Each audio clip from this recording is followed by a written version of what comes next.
Tonight, a California ballot measure to legalize marijuana is ahead in the polls, and that has one of Utah's most prominent and outspoken politicians saying someday the drug will even be legal here in Utah. ABC4's Chris Van Oker has the exclusive. Chris. 10 years ago, when the Democratic National Convention was meeting in Los Angeles, Rocky Anderson made headlines. There, he gave a passionate and controversial speech. In it, he said the war against drugs wasn't working. Were you right 10 years ago?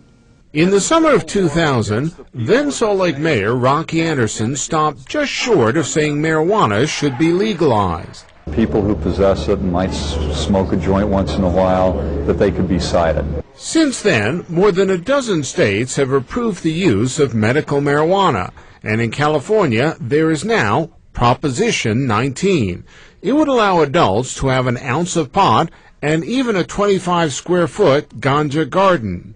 A poll released Sunday shows Prop 19 passing by a 7-point margin. To put people behind bars for possessing or smoking pot is absolutely absurd.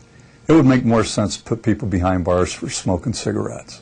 10 years ago, Anderson was criticized for saying America's drug laws needed to be changed, that they were expensive and ineffective.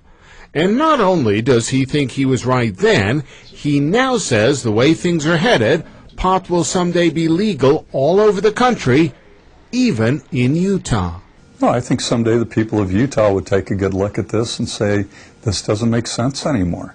And while he wouldn't or couldn't say it a decade ago when he was mayor, is Anderson now ready to admit how he really feels? Yes, I think marijuana should be legalized.